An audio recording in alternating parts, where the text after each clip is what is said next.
Hello, everyone. Welcome along to the Blood Red Morning Bulletin. We are live every weekday right here on the Blood Red YouTube channel and Liverpool.com, Facebook and Twitter. Every weekday, that is, live at 10 a.m. for the latest Liverpool FC news. It is the place to be for all that. I'm your host for this week, Patrick Smith, and I'm now joined by Liverpool.com's Dave Comerford. Dave, how was your weekend? I hope Liverpool drawing with Brighton didn't spoil it too much. I think it was a bit frustrating from the Liverpool standpoint, really, with not only obviously Liverpool failing to win, but also I suppose feels like a missed opportunity with Man City losing to Arsenal, and then from the pure sort of bitter rival standpoint, I guess you can say that Man United and Everton winning on Saturday meant that it was a little bit more painful not to get the 3 points on Sunday. But no, I think Liverpool are still in a decent position heading into the international break. Yeah, indeed. Not the greatest of weekends to Liverpool fans. I actually avoided all the scores on Saturday because I was busy and watched match today, and I was expecting United to have lost, and then annoyingly they had that comeback. But anyway, let's get back to Liverpool, shall we? As you touched on there, Dave, let's have a bit of reaction to Brighton. We've had a night to sleep on it. How do you react to the result now? Because at the time it was quite frustrating, to be honest. We did the debrief show on the full whistle yesterday with myself and Matt Addison. A bit of frustration, a bit of chance of feeling like it was a missed opportunity. We now know the result, of course, of Arsenal beating Manchester City. It does really feel like a missed opportunity for Liverpool to have got 3 points, Dave, doesn't it?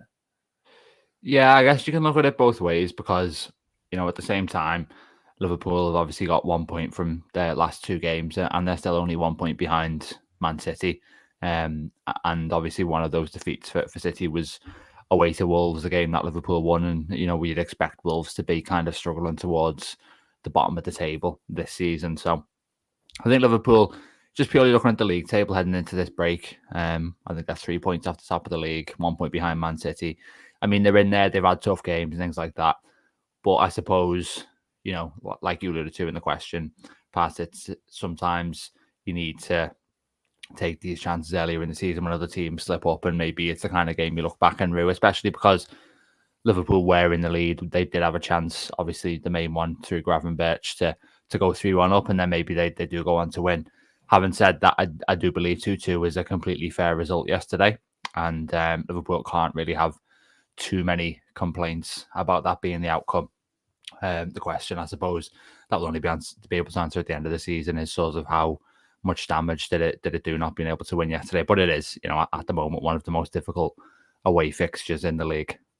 Yeah, I mean, and just on that then, Dave, do you think Liverpool are going to be in the title race this season? Because, of course, we saw the two teams in the title race last season play yesterday, Arsenal and Man City.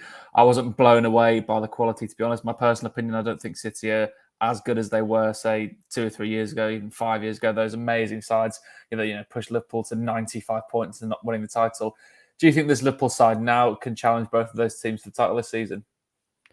I didn't actually get the chance to see the game yesterday, but from what I've heard, it sounds a little bit similar to when Liverpool played City in the home game in the 18-19 season. I think City missed a penalty in that game. It finished 0-0, and it was really sort of tight and tense. And that's the vibe that I was getting from the game yesterday, from what I heard. And, I'd say at the moment, Arsenal probably do look like more likely challengers to Man City. And, not just in terms of the league table. I think they look, a tiny bit ahead of Liverpool as it stands. And I think from the Liverpool standpoint, when I watch this team, and I mentioned that the league table looks all right, but I think when you see it with your own eyes, it doesn't necessarily look like a team that, by the standards of previous seasons, can go and win the title, basically, especially if it's going to be that sort of 90-point standard. However, if, like you say, Pat, if Man City do drop off after winning the treble and maybe their motivation's not quite what it was, if Arsenal, who are probably going to be the other team in the conversation,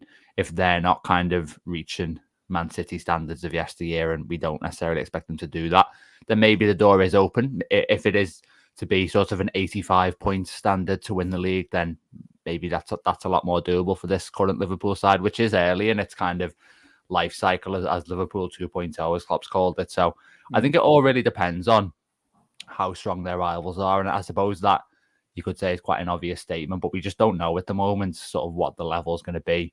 But I think, like I said, for Liverpool to sort of have dropped, 7 points already, so far this season, and it's only been 8 games in, then, and still only be sort of 3 points off the top, 1 point behind Man City. I think you've got to kind of be reasonably content with that, especially considering they've played 4 really, really tough away games.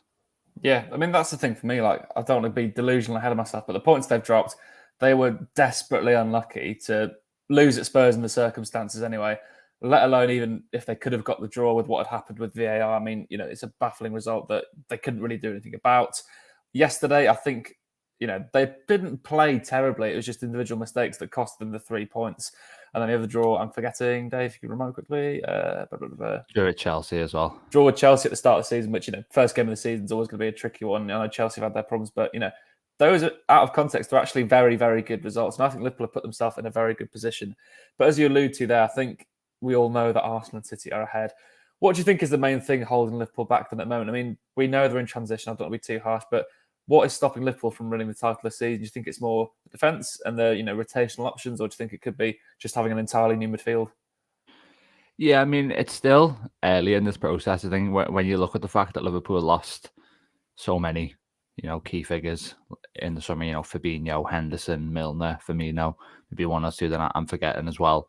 And to kind of completely change in the midfield area compared to what they were doing at the start of last year. I mean, a lot of people would look at that from the outside and say, oh, Liverpool are in a season of transition. I think fans kind of want to push back against that because they know how much quality is still in the squad and, some of the key pieces are still there, obviously. So from that standpoint, I think I don't know to what extent that would be sort of an excuse if Liverpool aren't up there. The main thing holding them back, I mean, it's difficult to say. I mean, like I mentioned earlier, you just feel like that looking at them, they just don't have necessarily that kind of authority that you'd expect from a team who's going to go on and win the league in terms of kind of those complete 90-minute performances and taking control of games. I think there are maybe one or two questions to be asked about the team structurally, I suppose. There was a talk about, is McAllister sort of a suitable defensive midfielder? And then you've got to ask the question of, well, Endo, I mean, he's going to have his own personal limitations, but is he going to raise the collective ceiling basically just through, being a specialist in that role, enabling McAllister to move forward? Is the team going to be more balanced and things like that? So I think it's still difficult to fully pin down what's holding Liverpool back. But you can see that there is something missing at the moment, and it has only been 8 games. We've seen red cards in 3 of those matches. So I think we've got to sort of give it a little bit more time. It won't be too long after this next international break that I think we've got a full picture of where this Liverpool team's at. Yeah, I think it really is, that sort of November international. I think October international break, of course, is always a difficult one to read, but I think by the November international break, the teams start to break away and you sort of know who's going to be in it. Because the old cliche is, you can't put yourself in a title race, but you can put yourself out of one by Christmas, basically. So hopefully Liverpool can stay in touch. I mean, of course, you've got Spurs doing one as well. We've not even mentioned their name. Spurs playing unbelievably well, but I'm not sure they've got the quality compared to Liverpool, City and Arsenal. But I mean, let's move on to some transfer rumours, Dave. We like doing that on this show, don't we? I think that's normally the case over these international breaks. A lot of the complaints yesterday were about defence and Liverpool not having enough options to bring in.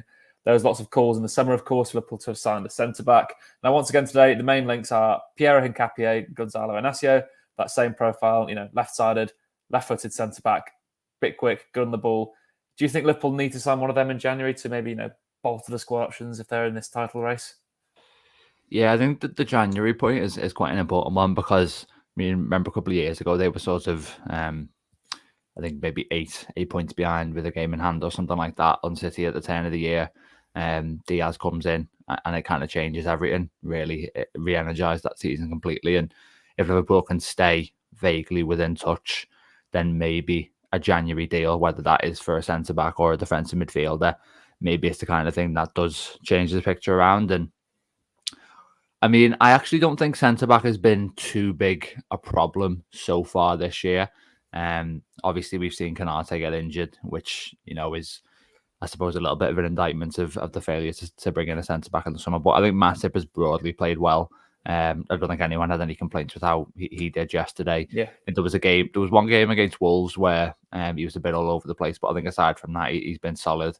Joe Gomez obviously struggled a bit off the bench, but he's been quite good generally when he's played too. So I don't necessarily know if that's been the big problem area. I mean, maybe it's not a case of bringing someone in for performance reasons. Maybe it is just to kind of bolster the numbers and stuff because, we've already seen, Konate injured and it was only a couple of games into the season before he was injured. Van Dijk was suspended. All of a sudden you had 2 senior centre-backs. So it can change quite quickly in the chaos of a season and maybe Liverpool need a little bit more cover there. But also I suppose you've got Kwanzaa emerging now, which might have changed the club's thinking a little bit.